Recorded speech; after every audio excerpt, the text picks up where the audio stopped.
Chapter 8. Skill number 5. Helping your prospects become customers or distributors. This skill is a natural byproduct of following up professionally.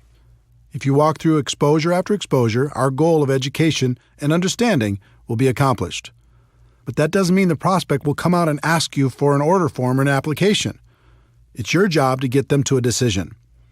The key to success in this area is a combination of having good posture and asking good questions. Good posture means the way you carry yourself. Your words and actions will help your prospect feel more confident about joining your opportunity, or they'll plant seeds of doubt. In my early years, my posture was terrible. I was trying to get people instead of pursuing the nobler goal of education and understanding. And the prospects could feel my intentions. I was very emotionally attached to the outcome. You could even say I was needy. Every time I got to this part of the process, I really wanted it. Again, the prospect could feel my emotional attachment, and that usually scared them away. Through lack of results and without even realizing it, I started to assume people were not going to be interested. And that assumption started to seep into everything, which led to the predictable result of the prospect not joining.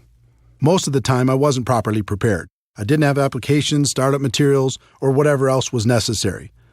Think about the subconscious impact this had on my prospects. It seemed just about everything I did projected a lack of belief and a lack of professionalism. Instead of asking questions and listening intently to the answers, I just talked and talked and talked. I was more focused on being interesting than being interested. Prospects don't like that. No one does. So again, I followed the pattern of modeling the professionals. I watched what the best closers did and began to copy them. I interviewed the top performers to figure out what they did differently, and slowly, I started to see the flaws in my own approach. First, I learned that professionals are emotionally detached from the outcome. In other words, their goal is education and understanding while helping a prospect make a decision that would positively impact their lives. They're the opposite of needy. They aren't trying to get anybody. They are honestly just trying to help. Second, they're very assumptive in their approach. They expect the person to join because their belief that the opportunity would benefit the prospect is so strong. They're rock solid. Many of them are sincerely shocked when a person decides not to get involved. Third, it was interesting to learn they promoted themselves as much as they promoted the product or the opportunity. What I mean by that is they helped the prospect make the decision by saying, "You get me." When they promoted themselves, it isn't like, "I'm going to do everything for you." It was more like, "We have a great product and a great opportunity, but I'm going to take this thing to the top and we can do it together." This gives people great comfort in knowing that they don't have to learn everything on their own. Fourth, they are always prepared. Always.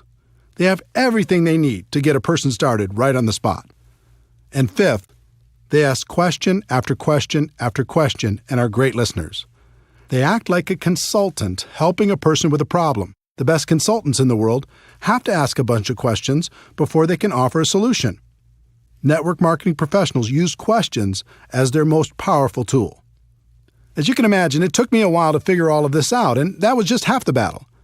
It's one thing to have the information, and it's another thing to put it into action. I wasn't as talented as the pros, but I could model what they did, so I just started to act like they acted. I acted emotionally detached. I really wasn't at the beginning. I started to act very assumptive that people would join. I really wasn't at the beginning. I started to tell people, "And you get me," even though I didn't think that was such a huge benefit at the beginning. I was always prepared. I started to ask lots of questions, focusing more on being interested than interesting. And as time went on, I acted less and less and believed more and more. The same can happen for you. Let's talk about questions.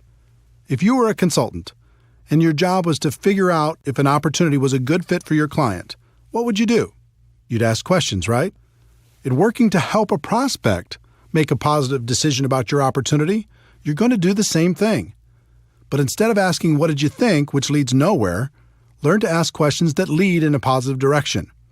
Did it make sense to you? What did you like best about what you just saw? Pretty exciting, isn't it? Can you see how this could be an opportunity for you? Of these examples, the one I use most is, "What did you like best?" The answer to that question is almost always positive, and it gives you clues as to the area in which they're most interested. Then I like to say, let me ask you a question on a scale of 1 to 10, with 1 meaning you have 0 interest and 10 being you're ready to get started right now. Where are you? They'll give you a number.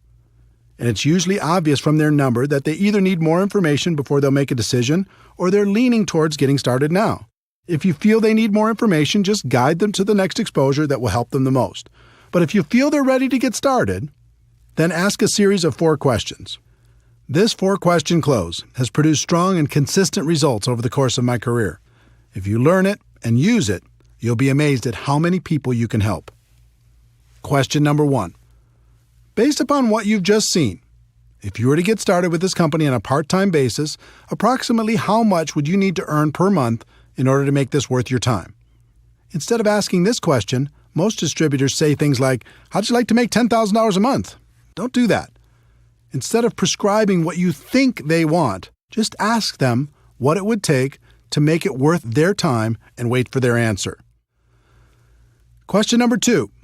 Approximately how many hours could you commit each week to develop that kind of income? Now they have to go inside their head and check their mental calendar to see how much time they would invest to get that kind of money. Question number 3. How many months would you work those kind of hours in order to develop that kind of income? This question makes them think about their level of commitment if they want the income from question number 1. Question number 4. If I could show you how to develop an income of, their answer to question number 1, per month, working, their answer to question number 2, hours a week over the course of, their answer to question number 3, months, would you be ready to get started? Most of the time, you'll get a positive answer to this question. And when people say, sure, show me how, you can pull out your compensation plan and sketch out a reasonable game plan to achieve their goals. There are rare occasions when people will give you unrealistic numbers. They might say they want $10,000 a month working 2 hours a week for 1 month. Doesn't happen often, but it does happen. If you face that situation, you act as a consultant and say, I'm sorry, but your expectations are way too high. You can get to $10,000 a month, but it'll take more hours and more months than you're willing to commit. If you're willing to change those expectations, we can talk. If you don't get a positive answer to the 4 questions, that's okay. That means the prospect will need to have more exposures before they're ready. Schedule the next one and repeat this process when you're done. This skill will take practice, but it's a skill that will serve you for the rest of your career. If you're tired of having too many people thinking about it and not enough taking action, this will help.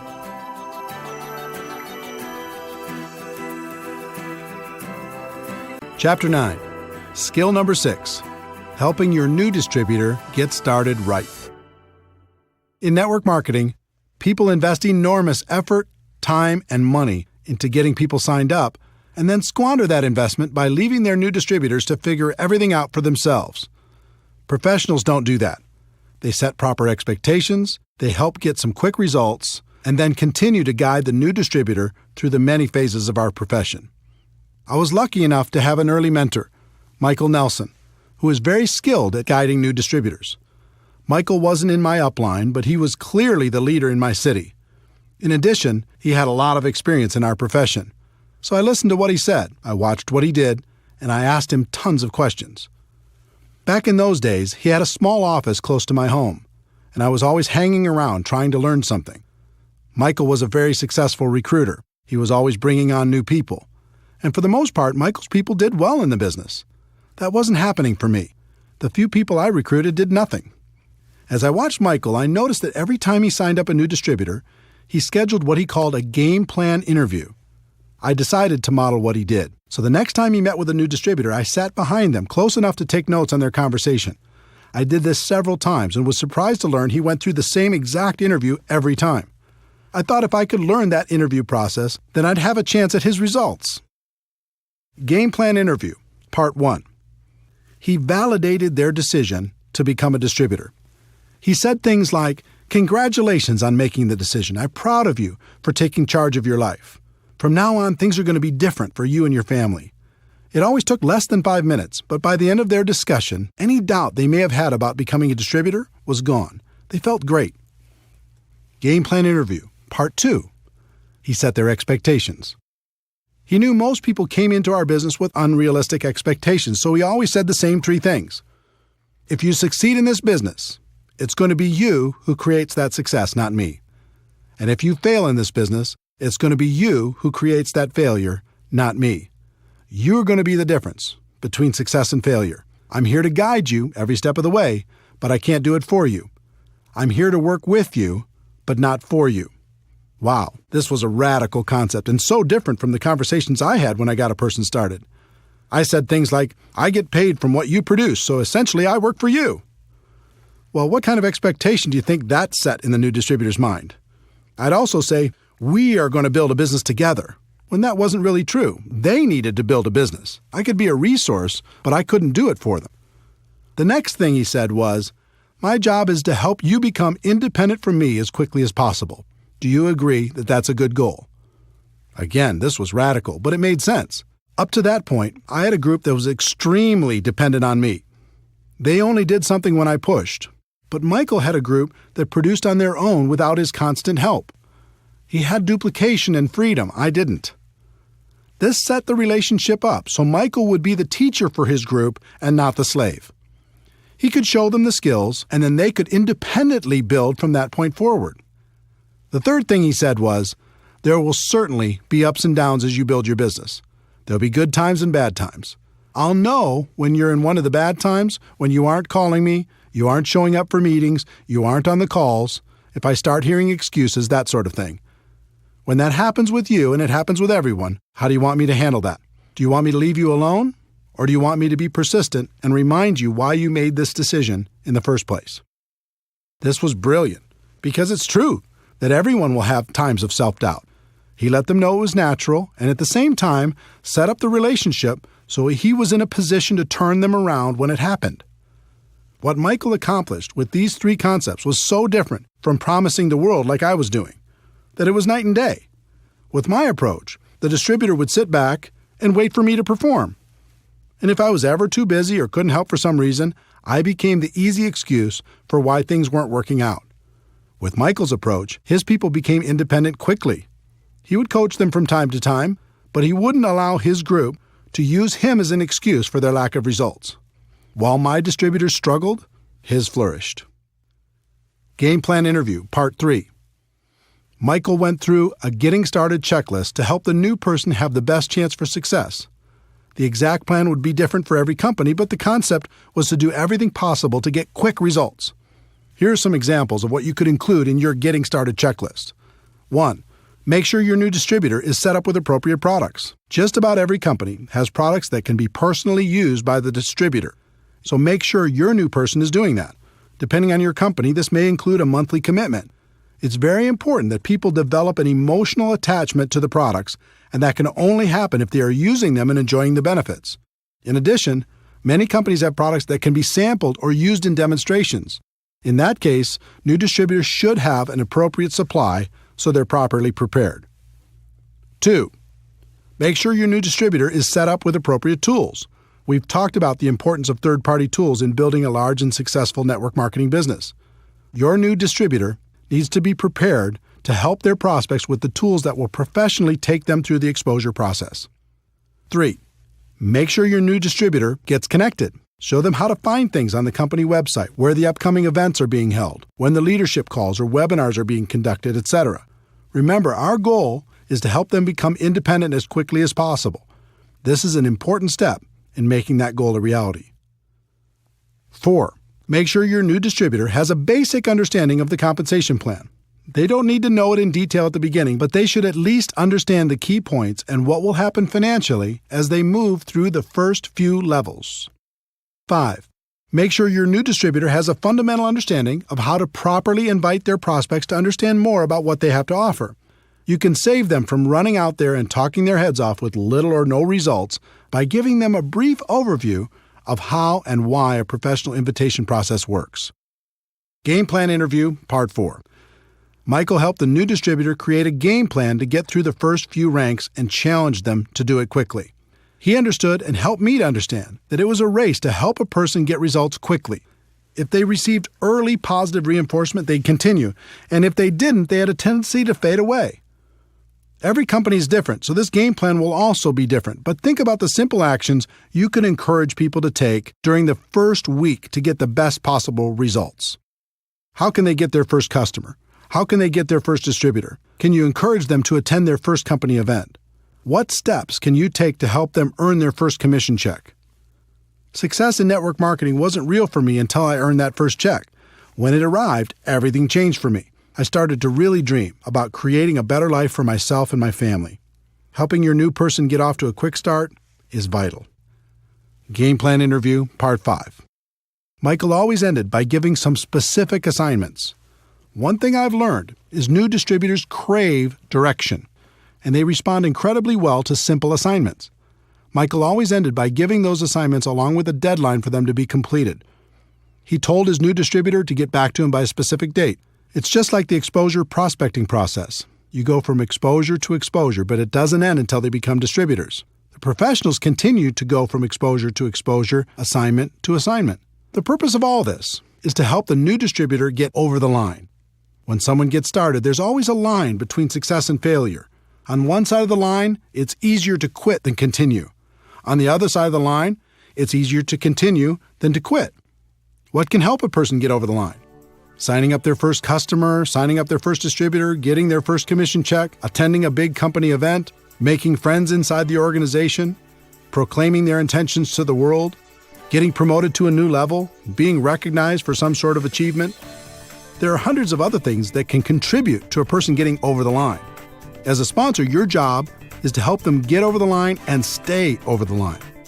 And the line never really goes away. It's always there. And you as a leader need to be constantly aware of where your people are emotionally. This way you can continue to encourage them to never let go of their dreams.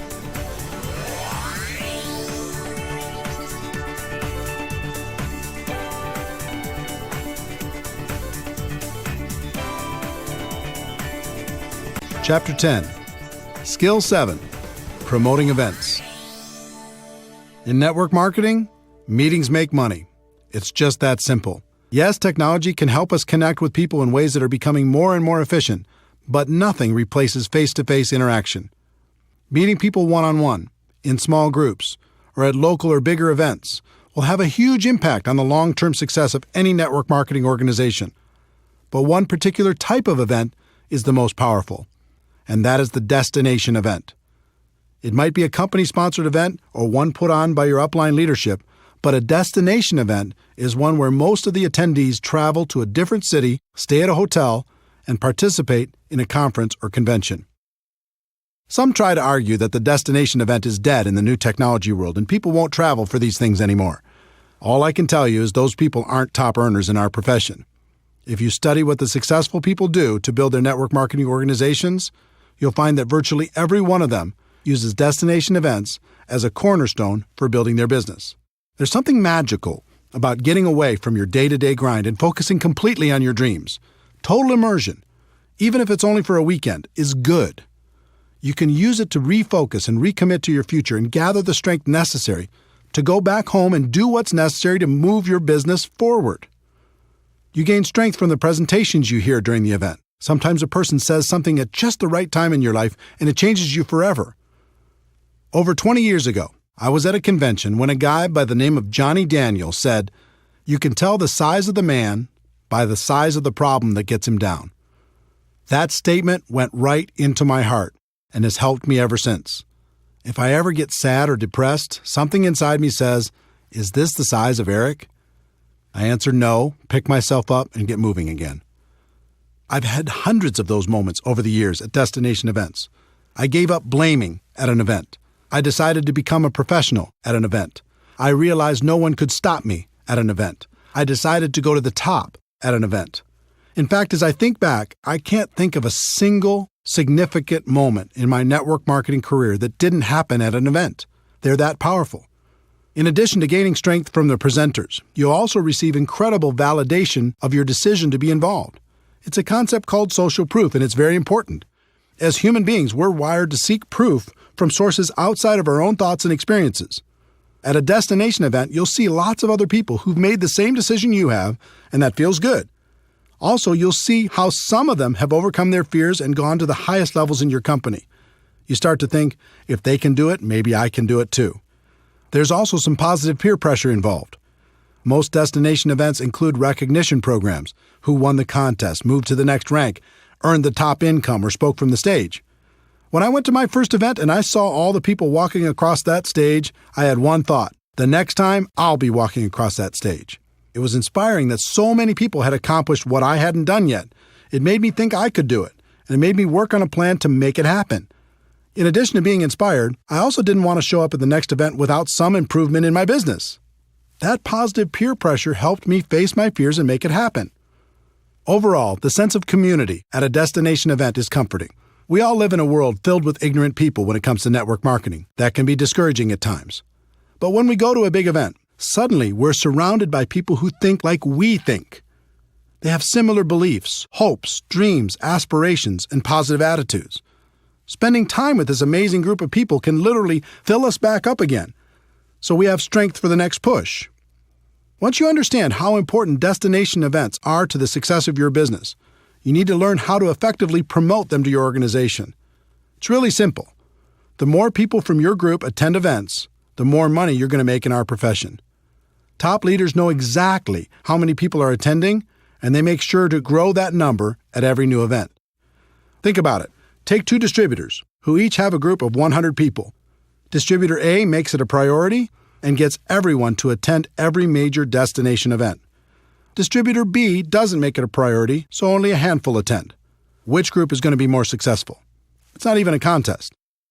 The first step in developing a culture that promotes attendance at destination events is to personally be more committed than anyone else to attending and helping others make the same decision. That means you need to lead by example and never miss a destination event. When I first started in this profession, I didn't know how I was going to do it. I didn't have the money, and I couldn't afford the time. I had the same obstacles as everyone else. But something happened to me at my first event that changed everything. I scraped up enough money to get there, and it was a mind-blowing experience. The stage, the lights, the people, the stories, it was awesome. During one of the sessions, I stepped out to go to the bathroom, and when I came back to the entrance to the big convention hall, I found myself standing next to one of the top income earners in the whole company. It was like standing next to a celebrity. He had achieved what I wanted to achieve, and more. I stood there trying to think of something smart to say, and finally, I simply introduced myself and asked, "What's the secret?" Now, today I know there isn't a secret, and he could have said the same thing to me, but instead, he had a little compassion and gave me an important lesson that serves me to this day. He said, "Eric, do you see this room? It holds about 2,000 people. We have these events about 3 times a year. Here's the secret. At the next event, half of these people won't come back, but the other half that does will be making about twice the average of everyone else in the room. Your job is to be in the 1,000 people who come back." And it doesn't stop there. At the next event, half of those 1,000 won't come back, but the 500 who do will be making 4 times the amount of the average in the room. This continues from event to event. If you continue to come back, you'll end up being among the highest paid people in the room, and eventually, you'll even find yourself presenting on stage. I said, "That's it?" And he replied, "Eric, obviously you're going to have to continue to work on your skills in between events, but my experience has shown me that if you outlast people at our big events, you'll make it to the top." This was pretty simple for me to understand. I thanked him and made a resolution on the spot to never miss a big company event. It wasn't easy. Sometimes the event tickets alone were a problem. I made it a priority and found a way to buy them. Sometimes childcare was an issue. I relentlessly searched for babysitters until we found someone we could trust. Sometimes I struggled with how to get to the event. Instead of taking a nice, comfortable direct flight, sometimes I had to book one with 2 or 3 connections. Instead of flying, sometimes I had to drive, even piling into one vehicle with a group of people to get there. There were even times when I reserved a bus and recruited people in my area to share the ride. The point is, I made it a priority and I made it to the event, no matter what. As for accommodations, today I stay in a suite, but it wasn't always that way. At the beginning, I often shared a room with as many people as possible. Instead of room service, we'd go to the local grocery store and get food for inexpensive meals. And the minibar was strictly off limits. Bottom line, the advice I received all those years ago worked. Because I was ambitious and hungry, I figured out a way to outlast the people who were less committed. And just like that top income earner had told me, my income continued to grow with each event. On top of that, another strange thing happened. I started to feel different than everyone else. I started to feel like an Iron Man. I started to be proud of the fact that I was still standing when other people lost faith.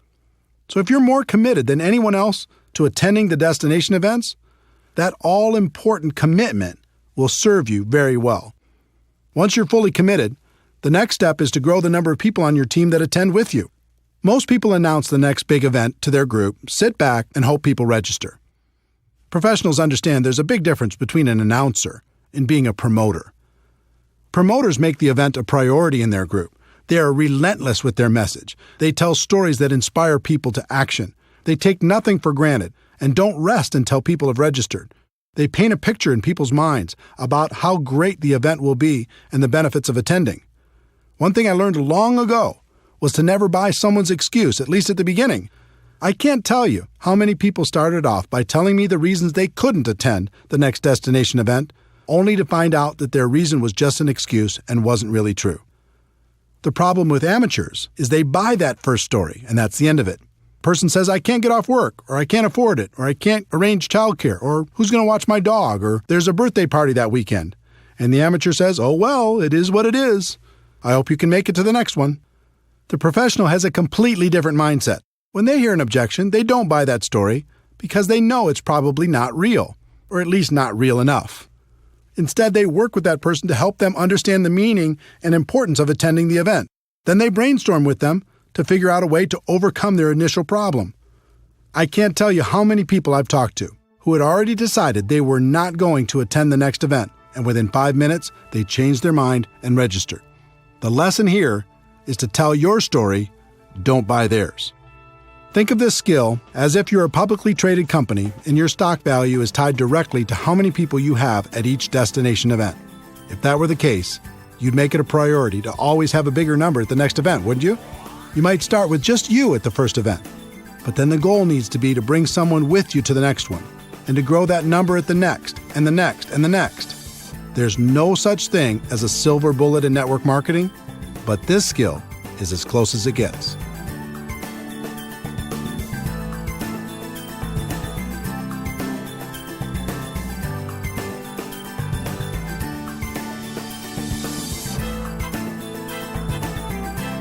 Chapter 11. Anything worthwhile takes time. If a person starts a traditional business, they expect to break even in their first year and possibly pay back their initial investment in the first 5 years.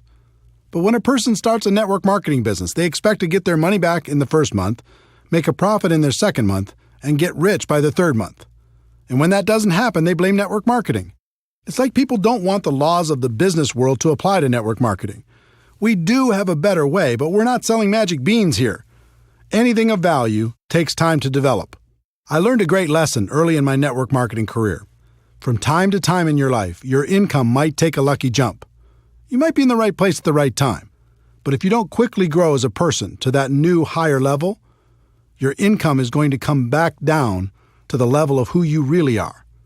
In the end, you only get to make what you are. How many people do you know that hit it big and lost it all? I learned this lesson the hard way in my first few months in MLM. Back in 1988, I joined a company that had a $5,000 upfront package, which paid the sponsor between $1,200 and $2,400 depending on their level. Although I'm glad most of those big money packages have left our profession, back then a person could make some pretty big money fast. In my first month with that company, I earned approximately $7,400. If you remember, my strategy was to quickly call my dad's friends before he could get to them. I was ecstatic. In my second month, I earned about $12,200. Unbelievable. But then reality kicked in. I wasn't a $12,000 a month person. I hadn't worked on my skills. I wasn't developing myself. I was just riding the wave. My third month's check was $1,098.60. Looking at that check was like looking at myself in the mirror. It showed me who I was.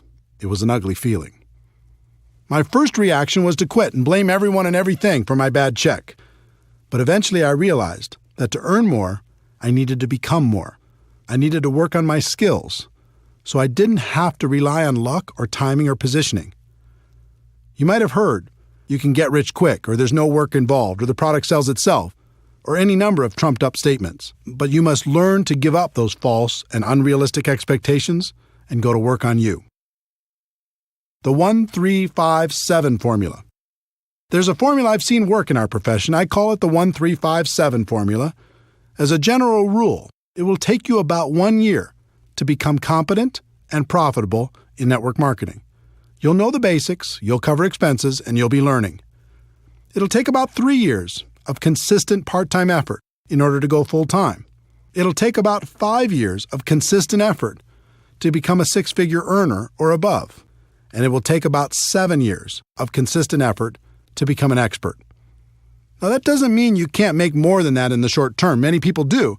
It just means if you want to keep making that kind of money, you need to eventually become an expert. When you think about it, 7 years isn't so bad, especially when a good portion of it is part-time. You're going to be 7 years older anyway. You might as well become an expert over that period of time instead of just going through the motions. How to learn. Once you make the commitment to focus on your skills, the next thing you need to do is figure out the best way to learn. One of the best things that ever happened to me was realizing there are no bad experiences and no good experiences, only learning experiences. This was a major breakthrough. In other words, let go of the outcome and focus on what you can learn from every experience. This took so much pressure off me. Instead of always looking for great experiences, I started focusing on how many experiences I could have, because the more I had, the more I could learn. Another attribute of a top earner in MLM is they are what I like to call an active student. As a professional, they're always learning, always growing, always trying to get better. Lou Holt said it best. In this world, you're either growing or you're dying, so get in motion and grow. I think that's true. Never stop learning. Model successful behavior. Try to avoid reinventing the wheel when you get involved in this profession. The hard work has already been done. No matter what company you're in, it's easy to find someone who's very successful. Doesn't matter if it's getting customers, finding prospects, inviting, presenting, following up, closing, getting people started, building for events, or any other skill. There are people in your company right now who have them mastered. And unlike other professions, the successful people in your company are eager to share their secrets. All you need to do is model their behavior, and you can begin to enjoy their results. Study. Audio programs got me started. Back in 1988, someone gave me a bootleg copy of a talk Jim Rohn gave to the Shackley Company. It was called The Seed and the Sower, and it rocked my world. I bet I listened to that audio cassette in my car 500 times. From there, I did some homework on Jim Rohn and purchased his Challenge to Succeed audio program. Jim Rohn gave me hope, but more than that, he gave me direction in my continual personal development. That audio program launched my personal development journey. Through the years, I continued with dozens of different audio programs, all incredibly helpful in keeping my mind right. There's something magical about audio. It whispers in your ear, reminding you of your dreams, of your potential, and how to get there. In addition, it's repetitive. You probably won't read a book over and over, but you'll listen to an audio program over and over, especially if it's entertaining. And it seems like each time it's different, and it is because you're different. Jim Rohn also taught me to be a reader. No matter what you're trying to learn, there's someone who's devoted their entire life to the subject and is offering it to you for pennies. Take them up on that offer. In our electronics-focused, attention-deficit society, fewer people seem to read books. That's not true for leaders. Ask the top-earning distributors if they're readers. More importantly, ask them what they're reading. I wasn't much of a reader before I became a network marketing professional, but since 1988, I've read an average of about 4 books a month. Those books have shaped my life and my career for the better. Commit to just 10 pages a day, and you can read a 300-page book in a month. That's a great start. Video. Video is another source of great learning. Sometimes I like to watch training programs instead of just listening. It's part of the reason I decided to use video as my main focus at networkmarketingpro.com. I found if I created a short video with interesting information every day, people received tremendous value. If you'd like to check out hundreds of free videos, you can go to networkmarketingpro.com. It's free. Online. The internet has changed the way we learn and gather information. You could take advantage of online tutorials, watch online videos, attend online webinars, or even watch events live with streaming technology. Events. The best way I know to really internalize life-changing information is to attend live events. As I've already told you, most of my defining moments have come from events. On one side, there's always good information for a person who's listening. On the other side, when you eliminate all of the other distractions in life and just focus, like you do at an event, You have a chance to really hear. Both sides are good. Be careful of distractions. With all of the choices available to you in terms of studying your craft, now more than ever, you must be careful about what you allow into your mind. People everywhere will try to distract you with their latest and greatest breakthrough, and it can be very tempting to jump at all those opportunities. You should be focused on a very narrow range of skills: finding prospects, inviting, presenting, following up, closing, getting people started right, and promoting events. Make sure you master those skills before adding anything else to your to-do list. Take action. Almost all of the learning in MLM is in the doing. If you want to learn how to talk to people on the phone, then talk to more people on the phone. If you want to learn how to do a home presentation, then do more home presentations. You'll certainly figure it out. That doesn't mean you shouldn't continue to seek knowledge on the skill sets for success in MLM, but it does mean you shouldn't wait for complete knowledge before taking action. Part of the reason people avoid taking action is they're afraid they'll be embarrassed. If you want to be successful in network marketing, you must learn to set that fear aside. Here's why. It's very difficult to look good and get better at the same time. Instead of being afraid of how you look as you're learning and growing, be afraid of not taking action and living a life at a fraction of your potential. Let me give you a concept that has served me for over 20 years in the area of developing my skills. Back in the early 1990s, a friend and I were searching for a great network marketing product. We traveled the country and met with many interesting people. Our journey led us to an organization in Michigan called the High Scope Educational Research Foundation. They had a progressive and proven way to teach children how to learn more effectively. High Scope has many components, but the one that struck me then is the one I've used to this day, called Plan, Do, Review. Here's how the company explains the process. In the Plan, Do, Review process, children make plans, carry them out, and reflect on what they have done. In doing so, children learn to take initiative, solve problems, work with others, and accomplish their goals. Their play becomes more purposeful and focused. By making Plan, Do, Review a successful and integral part of your classroom's daily routine, you'll learn how you can promote learning and build on children's interests and intrinsic motivation. When I heard what they were saying on how to use it as a teaching tool for children, the only thing that was rolling around in my mind was how I could use it for myself and the people in my organization. While things didn't work out for turning the High Scope product into a network marketing product, I'll be forever grateful to their organization for helping me and hundreds of thousands of people all over the world to use this concept to build a better business. Here's how I've used and taught the concept for over 20 years now. Choose a skill you want to develop. 1. Make a plan. 2. Do your plan. 3. Review your results to see how you could do better next time. Most people don't make a plan. They just charge out there and do. Even more people never review their results to see how they could improve. Do you see how this connects with no good experiences and no bad experiences, only learning experiences? 1. Make a plan. 2. Do your plan.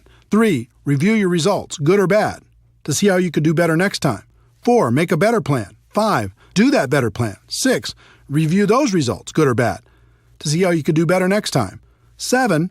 Never stop applying Plan, Do, Review, and you'll eventually become an expert through trial and error. This little secret to learning in MLM is one of the most powerful I've shared.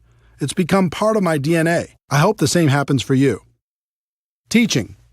Would it surprise you to know that teaching is one of the best ways to learn? It's true. If you want to really master something, teach it to others. Teaching burns a groove in your brain like nothing else can. Who do you think gets the most benefit from the daily video shows at networkmarketingpro.com? I do. I have to think about it, prepare, and present the message every day, so it helps keep me sharp and on top of my game.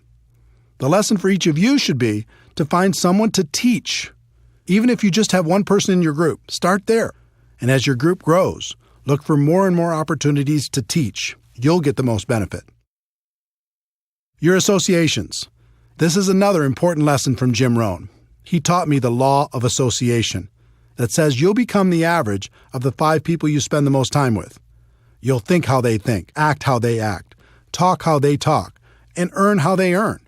Let me tell you something. This law is real. You can't fight it. I've done 3 things over the course of my career when it comes to my associations. First, I've disassociated with the people who are toxic to my life. This isn't an easy decision, but it's an important one. Some people will keep you down permanently. Second, I've limited my associations with negative people or people who weren't helping me grow in the direction of my dreams. I just learned to spend less time with those people and more time on positive influences. And third, I've worked to expand my associations with people who can help me become a better person and a better professional. If you're trying to learn to become an expert in the network marketing profession, doesn't it make sense to find a way to spend more time with the people who have the skills you're looking for? If this is a little too stressful to think about when you're looking at the 5 people you're spending time with right now, here's a little tip. About every 6 months, one of the people in your 5 will change. They'll move, get a new job, start a relationship, end a relationship. Something will happen. The secret is, when that happens, choose very wisely when you're thinking about who's going to take their place. Most people don't think about this at all. They just let the next person fall into that place. That's a big mistake. Find someone who will push you. Find someone who will inspire you. I hope these suggestions on the learning process of becoming a professional have been helpful to you. It's okay to dream big, but you also have to be patient. Anything of value takes time. Continue to develop your skills. Become a permanent student. Those skills will make a place for you for the rest of your life. There's one more concept you need to understand. I've analyzed the top earners in network marketing. I've interviewed them, and we've become friends. Do you know what they all have in common? They work hard. Don't get me wrong, they have a great lifestyle, and they love what they do, but they work their butts off. If you want big success in MLM, you're going to have to do the same. Network marketing isn't about luck, timing, positioning, or signing that magic person who will make you rich. Freedom is possible, but it isn't free. It will take hard work to stay consistent when the world tries to distract you. It'll take hard work to learn the skills required for long-term success. It'll take hard work to become the leader you're meant to be. Some people in network marketing become unhappy when they realize work is involved. Most of them join for some sort of free ride. When they experience growing pains, they run for the hills. Be different. It might take hard work, but it's good work. And it's the best way I know for the average person to enjoy true freedom.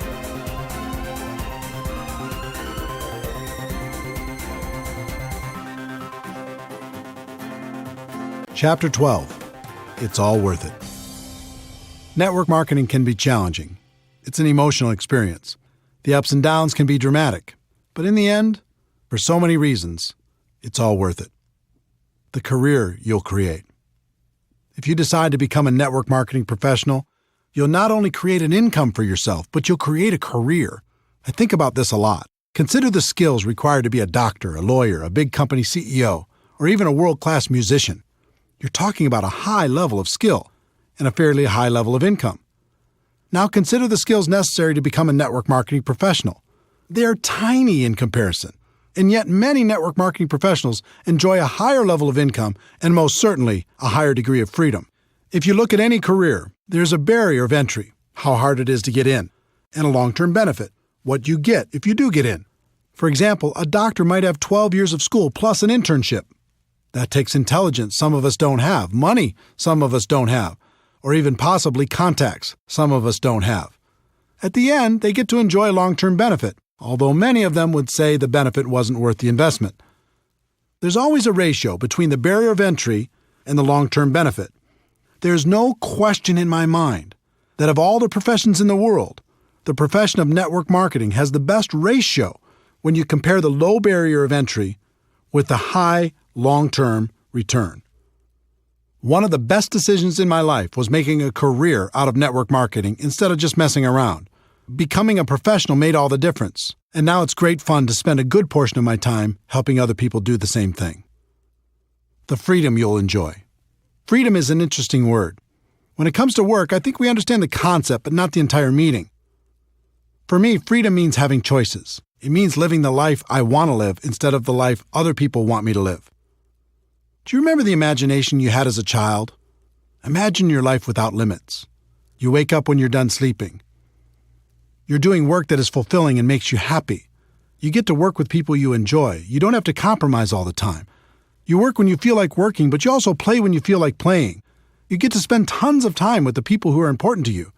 You're living a big life and not wasting away in a box. When you get a clear picture of what freedom is about, you'll find the price you need to pay to achieve it in network marketing is very low. Facing your fears and living a life that's free is easy.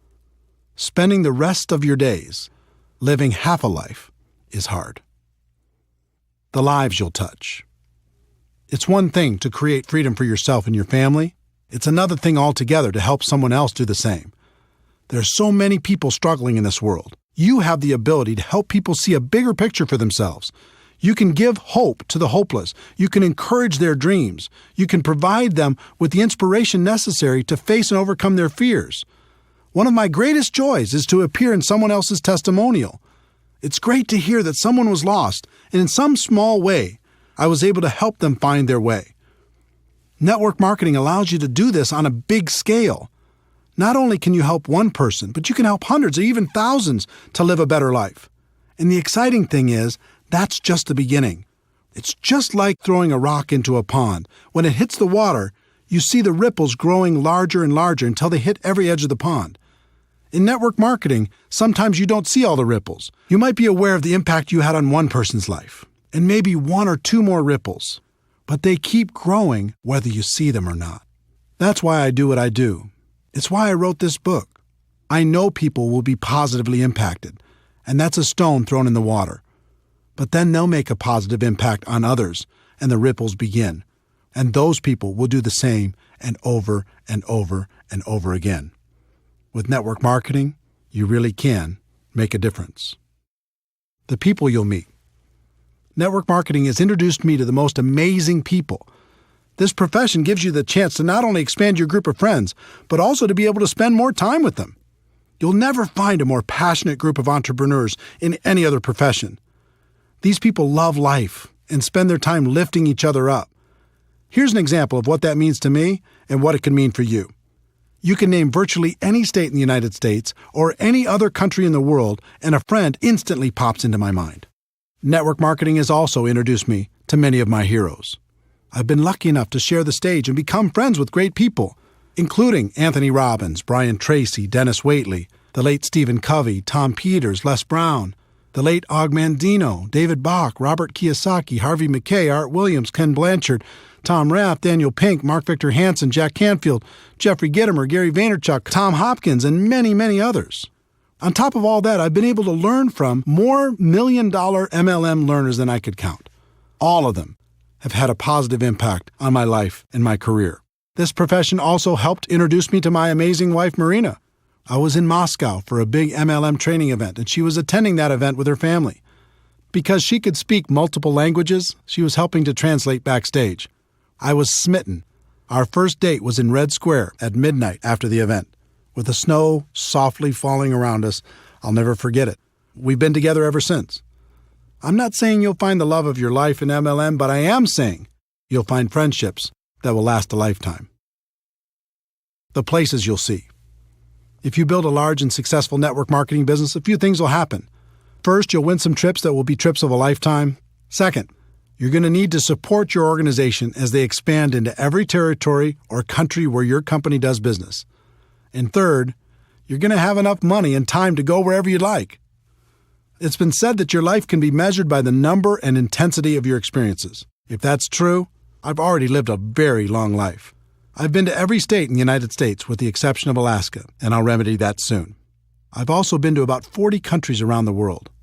I've gone diving at the Great Barrier Reef in Australia, toured the Hagia Sophia in Istanbul, visited the Twin Towers in Malaysia, boated around James Bond Island off the coast of Thailand, visited the tent cities in Nigeria, ridden the huge Ferris wheel in the port of Singapore, had a private tour of the White House, watched the sunrise on New Year's Day at the Grand Canyon, enjoyed a 30-course meal at the world-famous Bulli in Spain, cruised through the canals of Amsterdam, ridden a hot air balloon over the Rocky Mountains, rented an entire cruise ship for 2,000 of my friends to sail to the Bahamas, had dinner under the stars at the top of the Hotel de Paris in Monaco, visited my heritage in Norway, sailed the Black Sea off the coast of the Ukraine, witnessed the amazing Sistine Chapel in Rome, golfed at St. Andrews in Scotland, watched a World Cup match in Ireland, and prayed at the Wailing Wall in Jerusalem.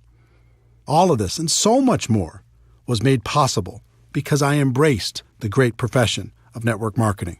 The same can happen for you. The causes you can contribute to. There are lots of worthy causes.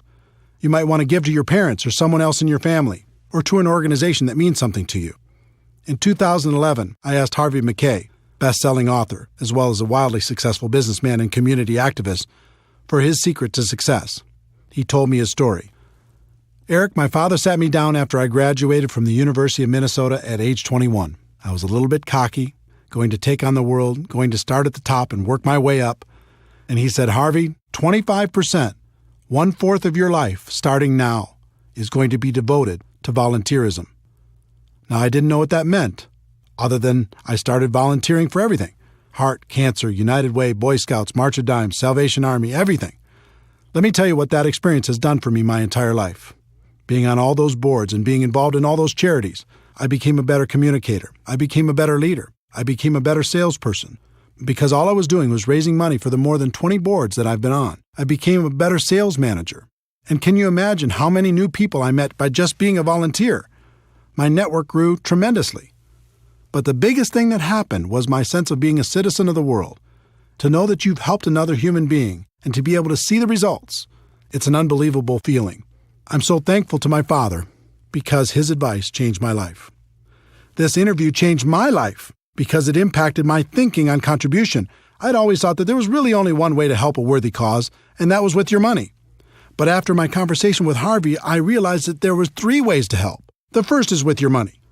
Of course, you can write a check, and that's wonderful. Network marketing can allow you to write bigger checks than you could ever imagine before. The second is with your time. Like Harvey said, you can dedicate a portion of your life to causes that are important to you. He chose 25%. You could choose whatever you'd like, but I'd encourage you to choose. And by time, I don't mean just volunteering a few hours here and there at the shelter or something. I mean, give your time to creative thinking, raising awareness, and raising money. And the third is probably most important, and that is with your influence. Take the time you're going to spend on your cause and put all of your influence behind it. Inspire your organization to do something great with you. Encourage your company to get involved. Leverage your network to do great things. You are powerful, and more so because of your involvement in network marketing. Use that influence for good. It'll change your life for the better. The person you'll become in the process. Network marketing changed my life for the better because it forced me to become a better person. As a profession, we move products and services to the customers who want them, but our real purpose is much deeper. At its core, this profession is an incubator for personal growth. You'll learn how to face your fears. You'll learn how to solve problems. You'll learn how to feed your mind with positives and protect your mind from negatives. You'll learn how to grow stronger. You'll learn how to lead. When I first started out in this profession, I did almost everything out of fear. I was afraid I wouldn't succeed. I was afraid I was going to run out of prospects. I was afraid I was going to miss out on the opportunity. But over time, that fear went away. I decided to focus on myself and my skills instead of all the things I couldn't control, and then everything became clear. I learned the true secret of network marketing. The greatest benefit isn't getting what you want. The greatest benefit is what you'll need to become in order to get what you want. I learned what was always there and what has been passed down for ages. The journey is everything. Thank you for taking this journey with me. Let me conclude by sharing what I say at the end of every Network Marketing Pro video. Ladies and gentlemen, my wish for you is that you decide to become a network marketing professional, that you decide to go pro, because it is a stone-cold fact that we have a better way. Now let's go tell the world.